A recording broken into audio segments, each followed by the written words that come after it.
In case you haven't heard, Kevin Durant has a player option that can make him a free agent this offseason. Have we mentioned that? Has anyone mentioned that recently? Think so. Has Draymond mentioned that recently? No. I don't have anyone talk about that. Allow us to cross-promote for a moment. Tell you our friend Brian Windhorst has a column up on the ESPN app calling KD the most powerful person in the NBA. And think about this for a second. Here's a guy who basically has what could be one of the most lasting dynasties in the sport in the palm of his hand. If this summer he decides to stay, they will stay the favorites for the next few titles. If he decides to go somewhere else, he will change a whole other franchise, maybe change the balance of power from west to east, right? Or maybe from west to west also. West to west, west to wester. Yeah. So, Paul, do you buy that right now he's the most powerful person in the NBA?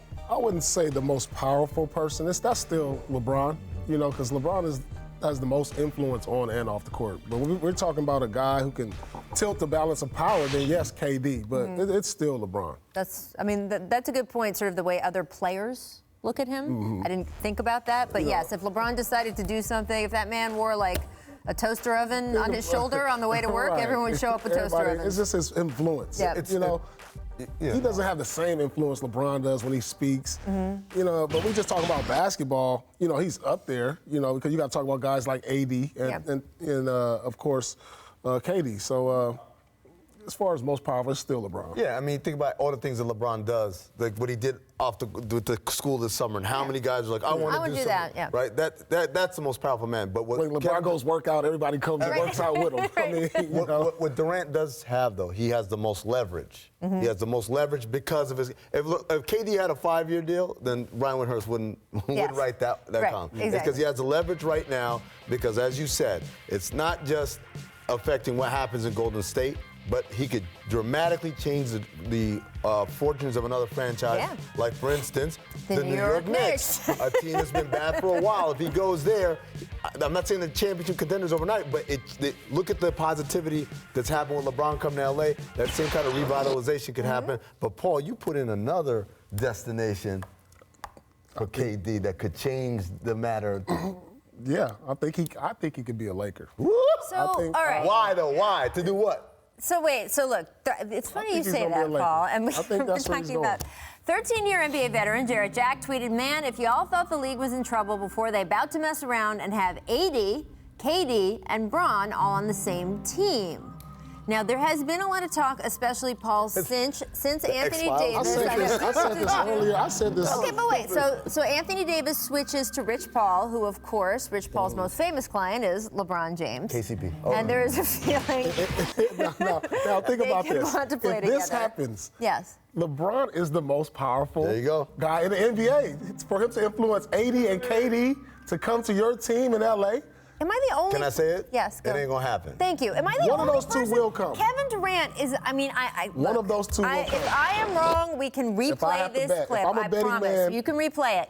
I do not see any way Kevin Durant would want to leave a situation in Golden State where he's winning all the time. But the one criticism is you joined up with too many superstars to come to the Lakers to join up with a bunch of superstars. Why would he do that? That's the day and age we live in. A week ago, I was 100% on your side on that, Rachel. And then today, Paul said, how funny would it be if he went to the Lakers just to beat the Warriors and Draymond? To beat the Warriors. And now I'm like, wait a second. Now I'm on Paul's side. I can see I'm telling you. Happen. But let's be. I think it could happen. Let's be serious analysts. Let's see how it ends this year. Look, I mean, obviously, none of us know the future. It could absolutely happen. I'm predicting but man, it right now. I would be KD very will surprised. be on the Lakers. I'm gonna do the serious analysis though right now.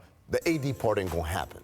The AD part ain't gonna happen because the supermax is going to be on the table for him. He's not passing up on that much money. It's been offered four times, and it's 4 for 4 so far. Well, Russ, Steph, all of those, Harden, all of those were situations though where the team knew that the guy was going to take it.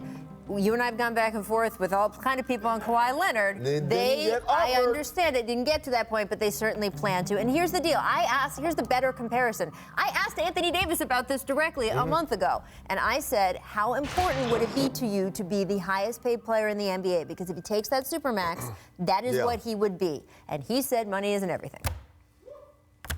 I mean, he's just coming off a $150 million contract, so what? You know, he'll get a $200 million contract. Look, you're not giving up $80 million just because. So it'll be either two. What are the numbers looking like? So Supermax will be like what? I think you're about right. 240? It's about like a $50 million swing, and this is something that I've asked the players on this show since they introduced the Supermax, which is any amount of millions of dollars is going to be a lot. You can make up half of that by going to a big market. Right. Well, that's what the teams sell you. Does it matter? But he could get that deal in New Orleans, and then a year later. Traded for a year. So until you wait a year, you got $80 more million. Like, come on. Well, look, I think that. Why does if he's going to get traded in 8 months, why wouldn't he just get traded today? Why is he going to wait 8 months? Because he legitimately wants to do well in New Orleans. He is trying very hard to make that franchise a success. And so his mind is going to change. Real. According to Jarrett Jack, in 8 months, his mind is going to change. Look, AD has been very open about this, and I believe him. I respect what he's saying. He says, I want to win in New Orleans. I want to make this work. This is where I was drafted.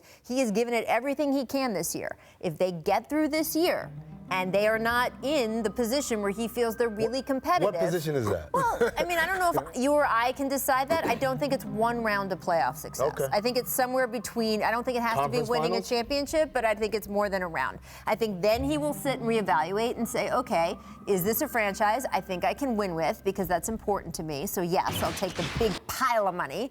Or do I need to turn that down to go somewhere I think I can win? That is the decision. But I respect the fact that he's not trying to make it now. Well, he's not demanding a trade. He wants to win with New Orleans. He didn't change ages for no reason. That's true. He knows something big is coming up. One way or the other. I mean, look, either way, something big will come up this summer, right? Either he takes a Supermax or he wants a trade. So.